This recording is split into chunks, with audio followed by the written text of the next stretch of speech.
What is up, YouTube? Welcome back to No Lift Garage. It is your boy Gartrell. I've been away from the game for a while. Obviously, the last thing you know is that I had a BMW M4 and I was modding it and doing all this stuff to it. Off camera, I did a lot of stuff to it, including adding like a heat exchanger and a bunch of other things before I sold the car. But yeah, ultimately the BMW is no more. All due respect to BMW, I still love the platform. It just wasn't for me anymore. I was tired of chasing horsepower. I was tired of hearing about other people chasing horsepower. And I just wanted to get into a more pure form of driving where I could just really enjoy the car for what it is, at the power level it is, which is more than enough for the street, and kind of just build something that's really cool to drive and really a good feeling. Just want to say, take this time to like, follow my IG, subscribe to the YouTube channel. There's going to be a lot more content coming. I'm hoping to stay consistent with YouTube now. And without further ado, I'll just get right into the car. I switched from a BMW M4 to a Carrera white Porsche 911. The car comes in Carrera white, one of the three main colors that Porsche make, along with Guards red and Speed yellow. So I was really happy to get a Carrera white edition of this 997.1. The car has a 3.6 liter flat six engine, producing about 330 horsepower, being a non-S model, 350 for the S model, and it's mated to a 6-speed manual transmission gearbox.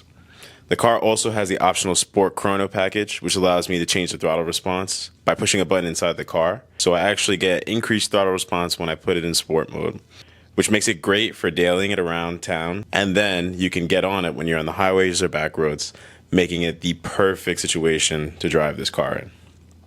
The car has about 80,000 miles, revs out to a little over 7,500 RPM.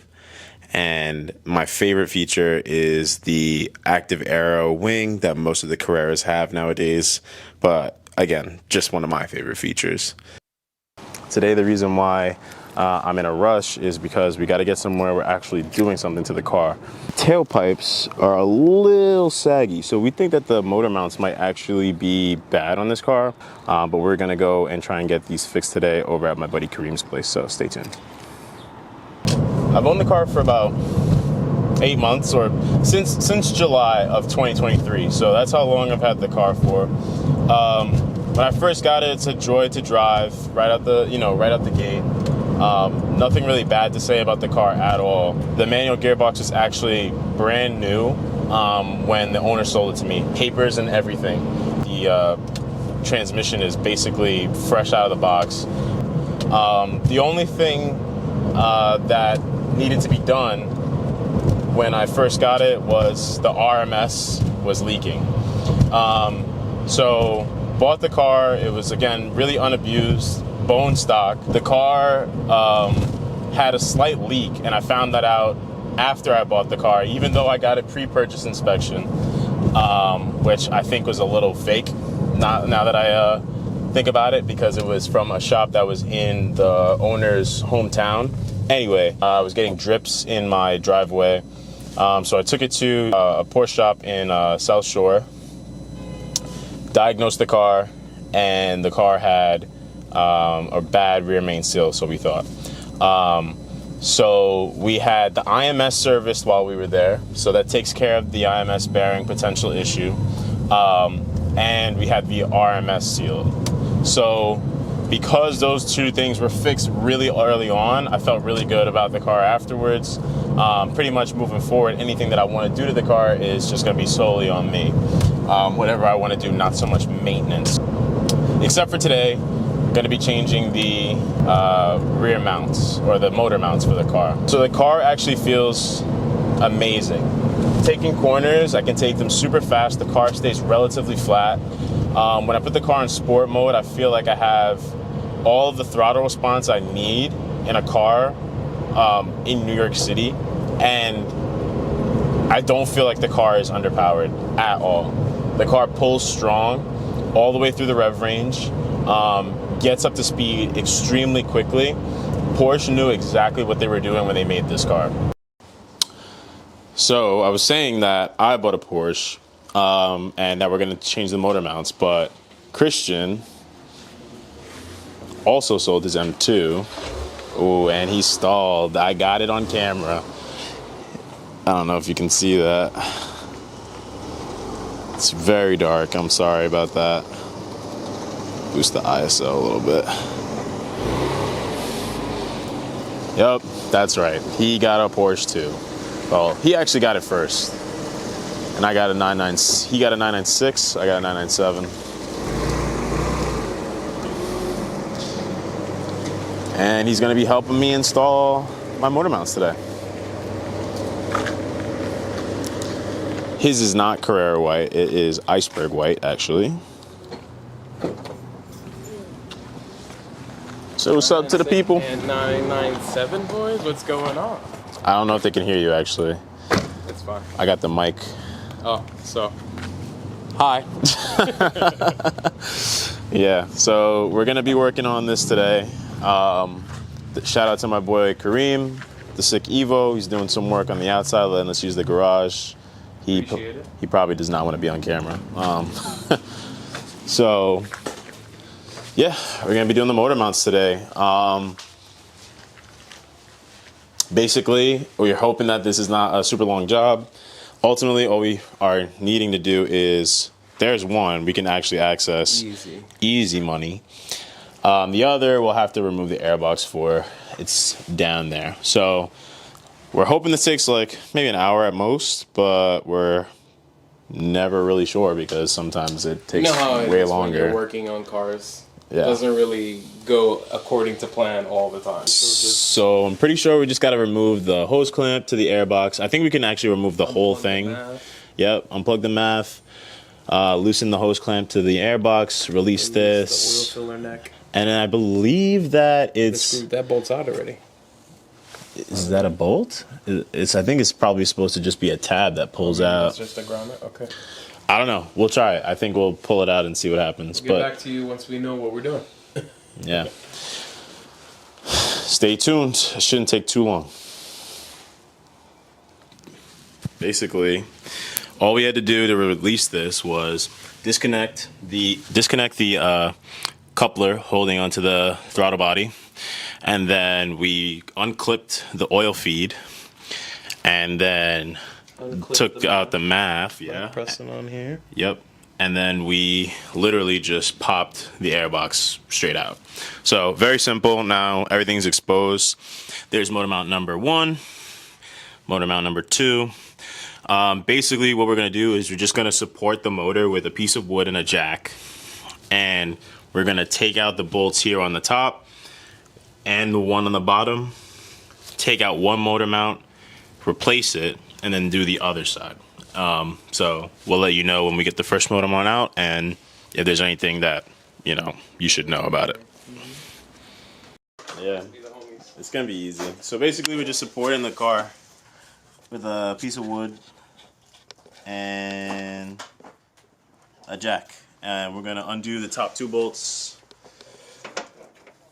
and the 1 bolt on the bottom, take it out, and then replace it with the new mount. Shout out to Kareem. For what, the tools? For the garage. Bro, it's dark outside, and I had to repay him with some food. We got him some Dominican food. I needed it. This guy's gonna be a believer. He said he's not working on any of the... I don't believe it. I'm tired of working on German cars. You caused them much brain damage with the M. What do you mean? The M? I'm just kidding. The M was... The M had a unique scenario though with the door. All right, that was that side door. The passenger's door of the M4 got clipped by a truck in Midtown Manhattan. I almost screamed, bro. Screamed. Screamed. This has lug nuts, so it's wheel bolts too. No, there's no studs. So it's wheel bolts. Yeah. You know how the Definitely working on this shit. This guy's gonna be a believer. Mark my words. He's all about the JDM life, which is cool, but he's never driven a Porsche. So when we get him in this, you're gonna let him drive this car. He's gonna be a believer. It's like a Subaru. A Subaru? Damn. Don't disrespect. I mean, listen, you know, just because we have mutual things that are flat doesn't necessarily mean don't that disrespect. on the same level. Way better than the Subaru, and he can attest. This guy had an STI. This guy had an STI, and now he has a 996. Rear engine is different, man.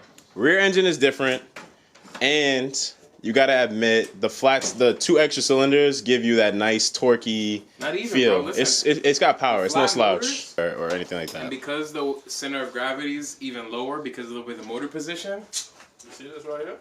Get this little cable right here. This guy is K power everything. K power everything. This is the new one. This is the old one. We popped it out. The only difference that I can see is that this is sticking up a lot further than this one, as you can see. And I'm not sure if that is an indication that the mounts are shot. They also feel kind of similar, like to move them by hand. Yeah, He's only got, this is the old one.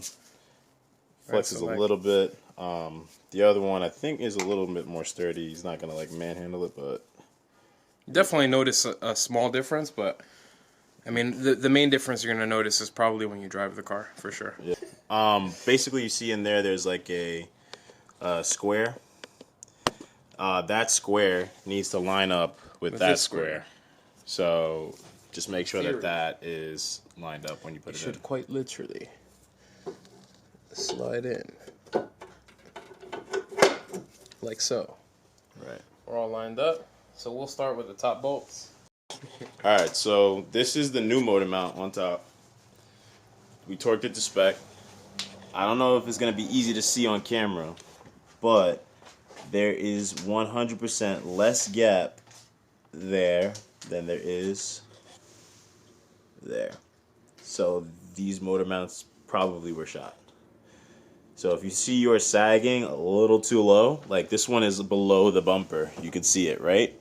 Below the line of the bumper, this one is kind of like a little flush with the bumper. Now, just for reference, Bertrand, how many miles are on these original mounts? Probably 80,000.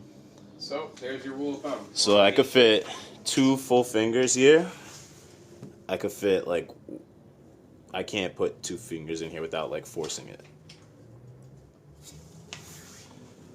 2 full fingers. So you can see the difference. 1.5.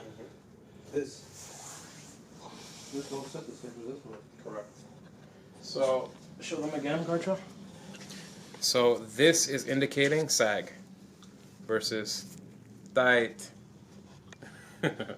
This is what you want. Saggy. No bueno. Garbage. Garbage. Not garbage. Not garbage. All right, let's do the other side. So we're all done. End of the day. That's how they look. They don't. The 2-finger gap. They don't slide in straight. Again, doesn't slide in straight. So it's all good. We torqued everything to spec, marked it. Auto response. I say actually the feel of the car revving doesn't send a vibration as I feel it did before. So now I think it's actually gonna feel 10 times better. So. All right, so that's it. Welcome to the channel, the 997 911. We got some fresh mounts in there. The car is driving perfect.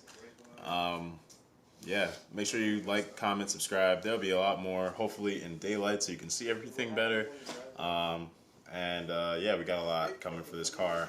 Live events and stuff that are going to be happening this summer that I'm planning on attending. So, can't wait, and see you on the next video. Peace.